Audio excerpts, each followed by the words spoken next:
Welcome back to another Digimon Adventure animation breakdown, the show that looks absurdly good and doesn't seem to want to stop. Last week we went over the wonderful debut episode for the series, covering the top level staff and touching on the lovely opening and ending animation. Before we dive into today's episode, we did get a few more confirmations on some of the nice work found in said opening and ending. The first comes from Kyoto Washikita, an animator largely known for his mech work, but who Dragon Ball fans will know for his golden Frieza transformation in the final Super arc. His contribution here is really short. It's the very fast zoom in on Omegamon, leading to the feather falling onto the goggles. He posted his roughs on Twitter, so we've got a pretty nice little insight into how he planned out the skeleton of his scene. The next confirmation comes from Toei associate Mikio Fujihara, who made their mark in a pretty terrifying way on the recent outing of Kitaro, and thankfully does some more calm and delicate work here on this Digimon ending. There's a nice bit of subtle, cute hair movement and some foliage animation to boot. Speaking of the ending, I mentioned last week that both it and the opening was storyboarded and directed by Nozomu Shishido, and it's him that directs this second episode. His approach here is not dissimilar from how series director Masato Mitsuka handled the first episode, in that there's a big emphasis on depth and a real attempt to hit viewers with some tonal whiplash during the big dramatic moments. However, the way he achieves this is quite a bit different. While Mitsuka was all about layering up foreground and background objects, almost framing things isometrically in some cases, Shishido has the benefit of an action episode, and so the depth in this board comes from characters interacting with the environment. There's endless cases of the characters running on walls, or the environment exploding around them, or in some cases, having the three-dimensionality of the world conveyed by the way the characters move across a plane. There's also a really strong sense of scale to this board that works surprisingly harmoniously with what Mitsuka was doing last week. I mentioned that he went out of his way to really sell how small these characters are in the grand scheme of Tokyo, and now Shishido is taking that general idea and applying it to the enemy. There are countless shots where the characters just feel minuscule in comparison to their foe, and that goes a hell of a long way in amping up this threat and what is almost very literally looming over them. When combined with similarly atmospheric lighting choices, the episode feels overwhelming in the best kind of way, and that ties in nicely to this fish out of water situation for Taichi. On the animation supervisor side of things, we have two this time around, the first being Naoki Tate, who, funnily enough, I mentioned in passing last week as an example of someone who would absolutely stand out on a show like this. Tate is my favourite animator at Toei, so his presence on this show is just a blessing for me. If you don't know who he is someone originally hailing from Studio Seigasha, having worked extensively on Dragon Ball Z, but really made his mark when he went independent and blew people away with his incredibly idiosyncratic approach to One Piece. He returned to Dragon Ball with Super, returned to One Piece with Stampede, and is now back on Digimon for this reboot, having previously contributed to the ending of App Monsters and also to one of the major action sequences in Digimon Savers, the movie. Alongside him is Yoichi Onishi, another Dragon Ball veteran with an incredibly angular and distinctive approach to that series, but someone who, at least to my eyes, isn't wildly noteworthy outside of that. They're competent, they've been on Digimon before with Cross Wars, they draw well, but compared to his co-supervisor Tate here, I find him really hard to pick out.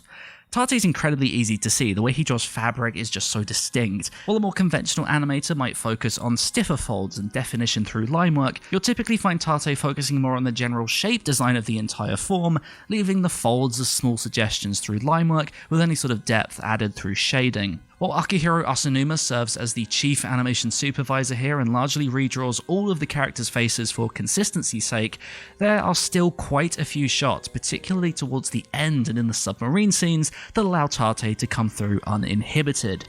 Either way, art aside, it's clear Tate touched the majority of scenes in this episode, with his very distinctive smears popping up in countless other animators' work. As time goes on and the schedule begins to tighten up a bit, I would imagine Asanuma won't be able to keep up with quite so intense corrections, so I'd expect and hope that Tate's next episode will feature his style in a much more prominent way. On to the specific key animators then, this episode is absolutely stacked and far surpasses what we saw in the first episode. Like I said in the last video, I thought I saw Ryo Onishi again in the preview, And that was indeed the case. Toei Animation's best animator is somehow back, despite doing 2 minutes in the first episode already, this time dropping another 60 seconds of top tier work. He kicks off with Garurumon's assault on the enemy, and that name is really annoying to say, so I'm just going to call him Stripey Boy for the remainder of the video.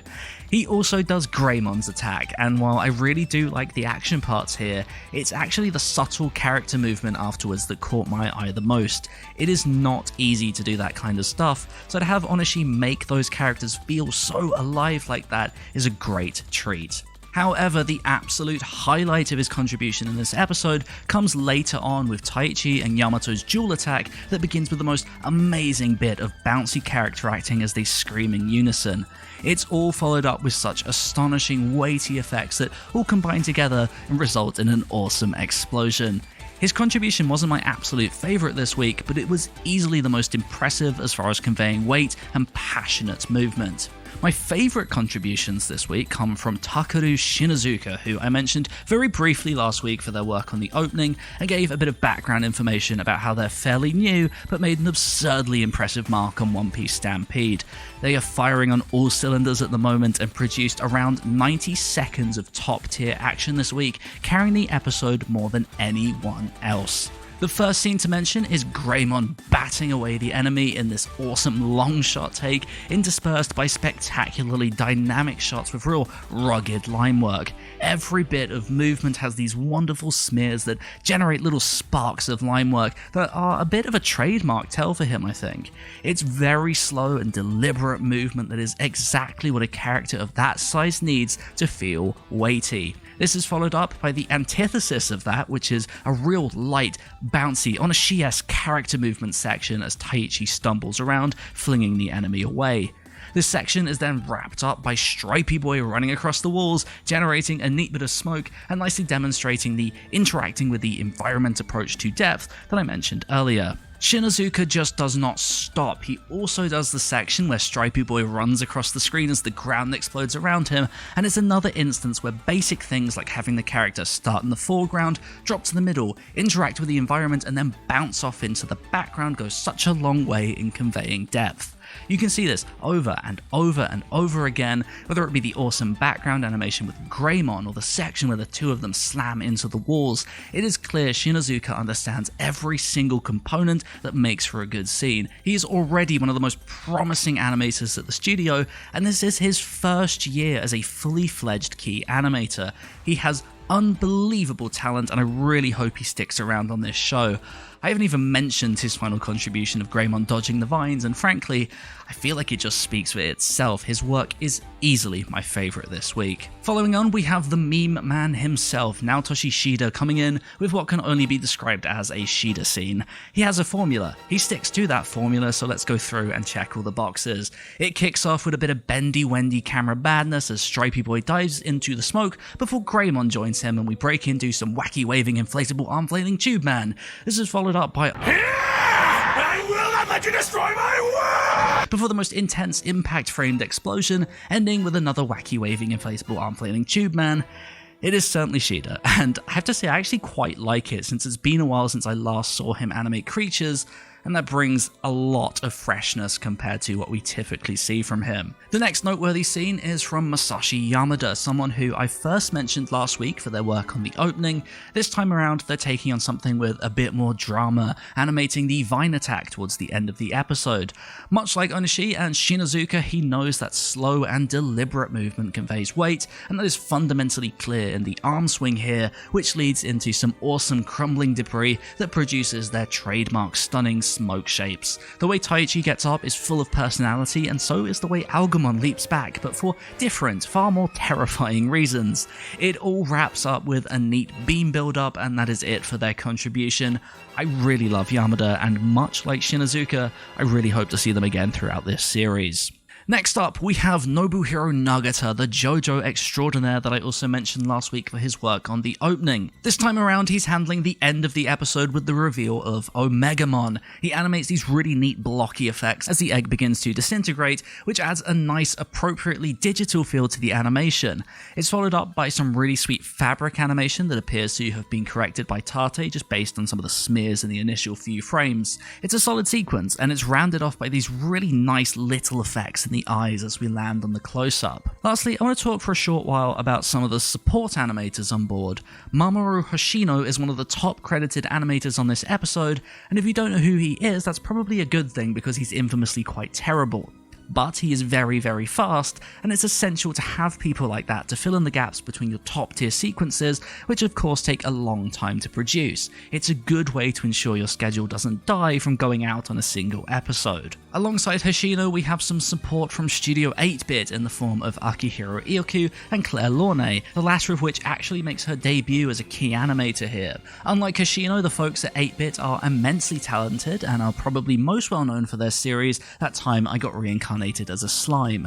They were quite busy with some other shows when they accepted this job, and were actually pretty surprised by just how much action was in this episode's storyboard, so they picked some less challenging scenes and a lot of dialogue since that best matched the schedule they were given. Launay handles the section where Taichi and Yamato realize that Algamon is still alive, and Ioku does the section where it stands up, just prior to some reused animation that I really want to touch on briefly. I was told by staff on the show that the mentality within the team was that these first 3 episodes need to be of our wargame quality, of course the much beloved movie that these initial episodes are based on. That goes a long way in explaining why things are so good right now, but I think it's also important to remember that this is a long form show, and regardless of how good the schedule might be, it's not realistic to expect episodes like these first 2 and presumably 3 over and over again. To ensure these episodes can happen again down the line in some capacity, there need to be ways to alleviate some of the pressure put on the schedule. The first is bank animation, the reuse like we've seen in this one, and the other way is solo animation, where a single animator animates a single episode all by themselves, typically quite conservatively. We have the staff lists for the upcoming episodes, and it lists Masahiro Naoi for episode 4, which lines up nicely with what was said regarding the first 3 episodes. After a big bang, there needs to be some relief, and that is coming. But until then, we can revel in the hype of these initial episodes because they sure do deserve it. I never expected such strong staff so early on, and I'm really looking forward to seeing how the series maintains itself as we head further on into the series. These have been my thoughts on the episode, so please do leave me yours in the comment section below. Was your favourite part different from mine, and what do you hope for in the future? Be sure to rate the video, subscribe if you're new, and I will catch you in the next one.